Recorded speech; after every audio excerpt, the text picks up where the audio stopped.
So, welcome to Jumbo IS and welcome to our lecture series called Daily MCQ Practice. In this lecture series, we cover a particular day's current affairs through a set of 4 to 5 MCQs.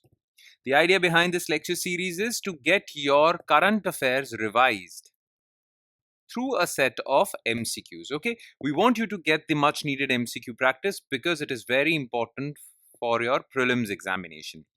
And we want you to get that MCQ practice from the topic of current affairs also, because current affairs form a very important portion of prelims examination. Around 40 to 50% of the MCQs are directly or indirectly related to current affairs. Therefore, practicing 4 to 5 MCQs on a daily basis from the topic of current affairs would lead to more than 1200 MCQs practiced from the topic of current affairs. And ask any serious aspirant, 1200 MCQs from the topic of current affairs are more than sufficient as far as prelims are concerned. You don't have to worry about your current affairs portion for your prelims examination, provided you have watched this lecture series sincerely, consistently, regularly. So make this lecture series a part of your daily routine. And now we'll begin the discussion, starting with question number 1. Consider the following statements regarding Kuwait. Okay. Kuwait is India's sixth largest crude oil supplier. Okay. The highest civilian honor is in Kuwait is the Order of Mubarak al Kabir, named after Ottoman Emperor who ruled Kuwait from 1896 to 1915. Okay. India and Kuwait elevated their relationship to strategic partnership in 2024.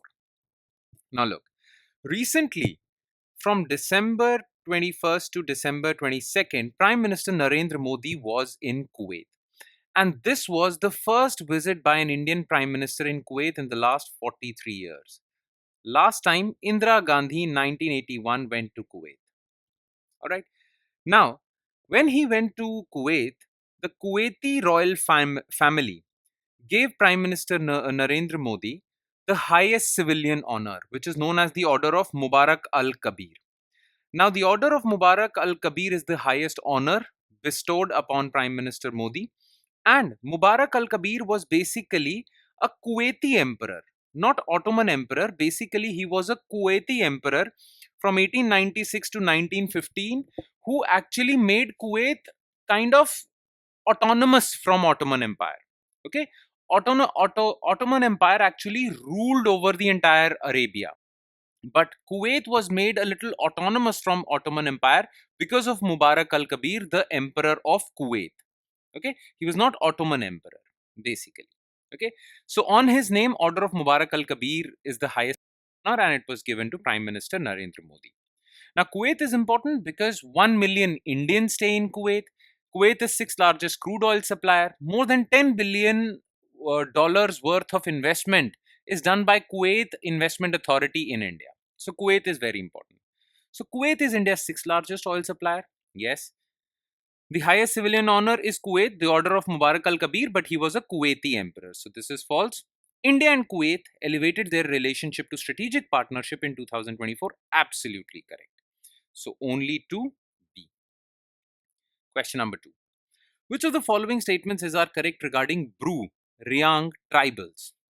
These tribals have traditionally resided in Assam, Mizoram, Tripura. They have been given the status of particularly vulnerable tribal groups in Tripura.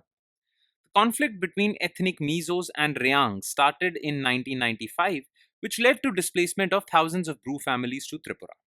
Alright. Now look, Bru, often called Riang, these are the tribal groups of Northeast region. Okay. Now they have traditionally lived in Assam, parts of Assam, mostly in Mizoram and Tripura. Okay. So this statement is correct. Now, in Tripura, they have been given the status of PVTGs, particularly vulnerable tribal groups. Particularly vulnerable tribal groups are those tribal groups which are very backward in their development evolution. Okay, so Bru tribals or Riang tribals have been given the status of PVTGs in Tripura. The PVTGs in India get a lot of benefits from the Indian government, welfare schemes basically. So this statement is also correct. Now, the reason why Bru or Riang tribals have been in the news for the past 3 decades now is because mostly Bru tribals used to live in Mizoram. But Mizoram was inhabited by ethnic Mizos. They were in majority. And these ethnic Mizo tribals used to consider Bru tribals as outsiders. Okay. Therefore, initially in 1995, they demanded that since Bru tribals are outsiders from Mizoram, they are outsiders in Mizoram, they shouldn't be allowed to vote.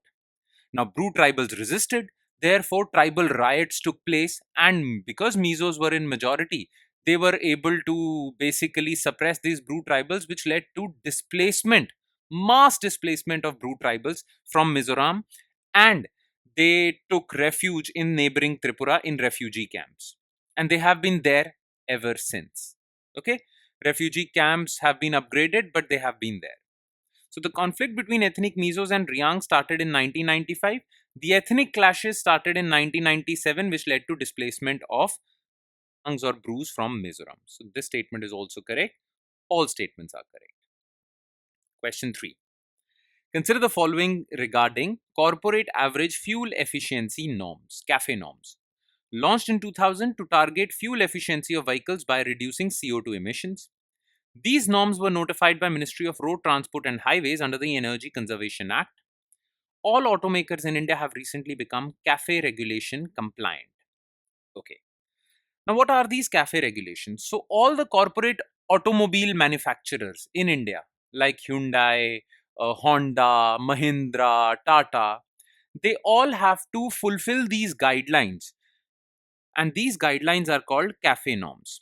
Now, these guidelines actually force these automobile manufacturers to design their engines in such a way that they are fuel efficient.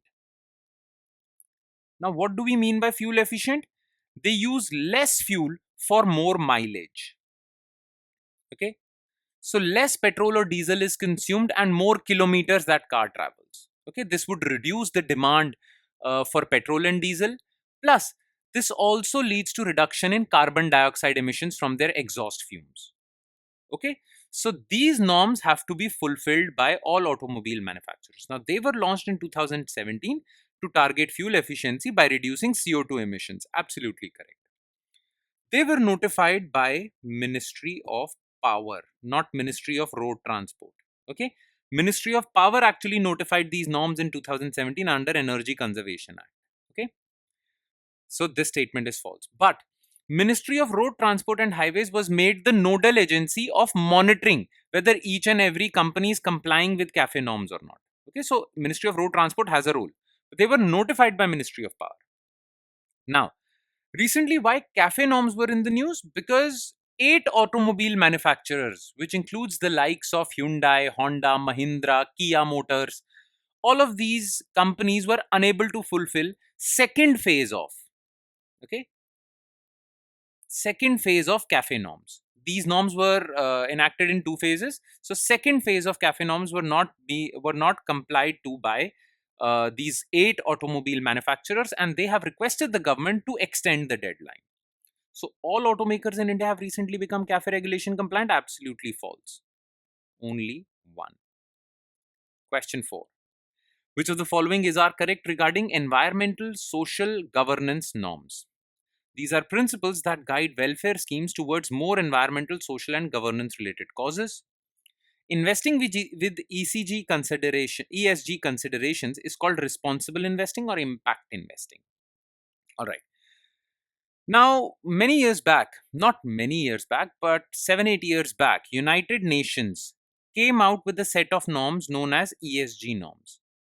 These are guidelines for investors.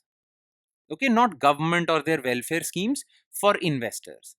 Now, these investors, if they follow these ESG guidelines, then they would be investing in environmentally responsible ventures, socially responsible ventures, and in those ventures which follow corporate governance norms.